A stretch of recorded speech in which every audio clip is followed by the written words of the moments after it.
All right, hey, welcome back to Whiskey with Stu. This is the Hanukkah edition. That's right. I was thinking about how many ways there are to spell Hanukkah. Thought there was just two or three ways. You always hear about it. It's kind of a big joke. And so I took a look at it. And there were 16 ways to spell Hanukkah, apparently.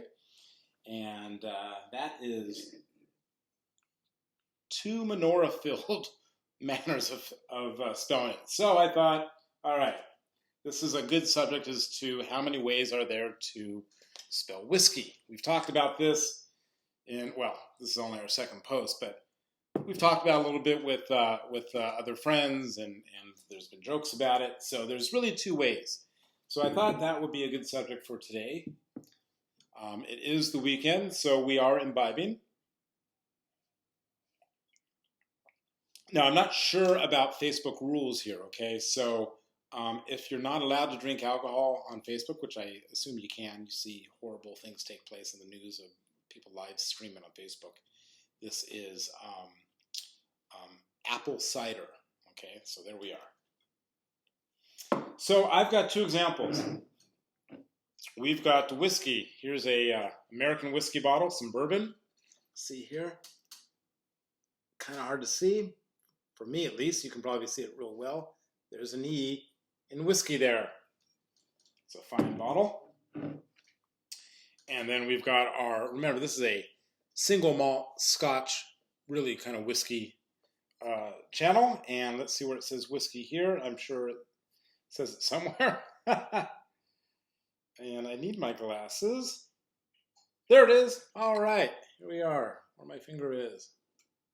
No E. So what's the deal? Okay, so we've talked about there's certain rules to being a single malt or to being Scotch, period. We talked about it being at least 3 years and 1 day in a barrel, had to be distilled in Scotland. Another rule is, it's a law, okay? It's not just a rule, it's a law from Scotland that it has to be spelled W-H-I-S-K-Y, no E.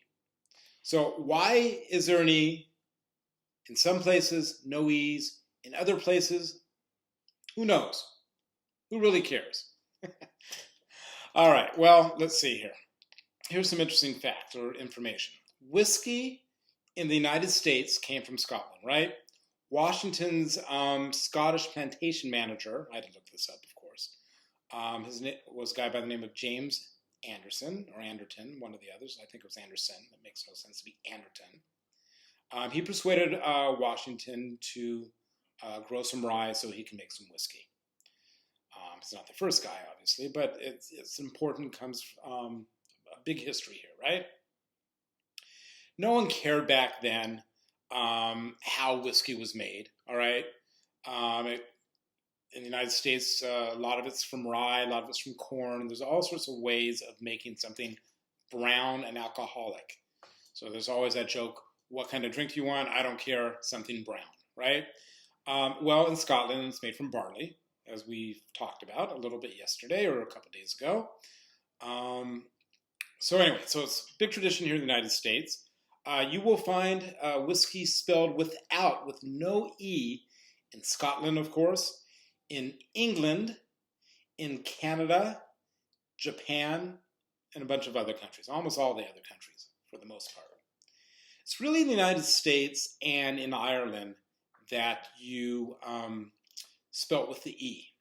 So there's kind of a rule of thumb, right? The rule of thumb is if the country in which the whiskey is made has an E in it, like America or United States or Ireland, then you put an E in it. That's rule of thumb. The others, there's no E. Now, it's just a rule of thumb. You can find exceptions to the rules. Most notably, Maker's Mark here in the United States. There's no E there. Or, say, a bottle of George Dickel also has no E. All right, so let's see here. Why is that? People don't really know. There's all sorts of reasoning. Even in Scotland, as late as I think it was the early 1900s, some folks there were spelling it with an E. no moss. Um, Scottish whiskey was kind of looked down upon, was frowned upon in the 19th century. The big sort of thing to drink back then was French brandy, of course, right, from the continent. Another subject at another time is how whiskey rose in the eyes of the Europeans, and it has to do with some French brandy as well. So a way of distinguishing itself from others here in the United States was to add an E to make it different. It's not whiskey, it's whiskey, right? It's American whiskey. Another thing is there's a bunch of Irishmen who were making it, who came from, of course, Ireland, and they distinguished themselves. They already had an E in whiskey, so they kind of kept that around as well. So lots of reasons. Nobody really understands why. Interesting factoid. Apparently, I was reading that the Bureau of Alcohol, Tobacco, and Firearms here in the United States, the ATF, who are in charge of managing all of these areas and their regulations, they actually spell whiskey with no E. So all these distillers and distributors in the United States actually have it wrong. They're probably in some sort of violation, except for, of course, the Maker's Mark and George Dickel's of the world and a few others. So that's really today's discussion. There you have it, why you don't put an E in Scotch whiskey. And it's actually kind of helpful, frankly, if you're not real sure what you want, you kind of want to go the Scottish direction, and somebody has got a bunch of bottles out there, you can kind of take a look. If it has an E, just stay away. Makes it easy. All right, so before we end today's discussion, a little bit of a retail hint for you. There's a bottle out there that, okay, so Game of Thrones fans, right? I don't know if you saw, they made a bunch of Game of Thrones bottles, both in beer. I think I saw some Game of Thrones wine. They marketed it as well with the whiskey. And what they did was they went to different distillers, some more famous and more important than others, if you will. And they said, can you make us a Game of Thrones? And they had different houses. So the Game of Thrones went to the folks at Lagavulin, which is, I don't know if you've seen Lagavulin here. Okay. This is a bottle this is a great bottle, by the way. They sell it at Costco. It goes for about $68 plus or minus a couple bucks.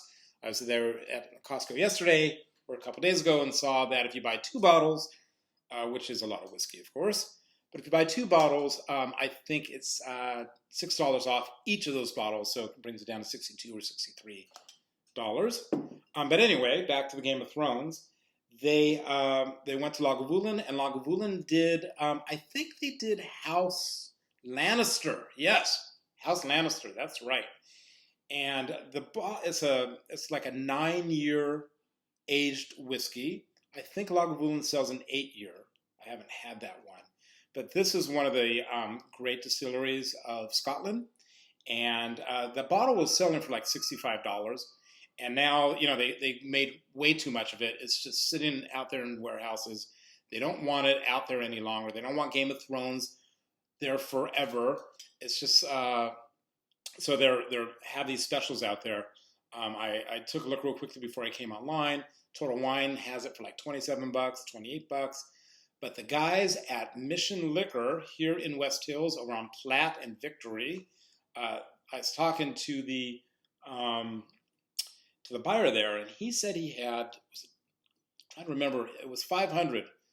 Was it 500 cases or bottles? I think he bought 500 cases.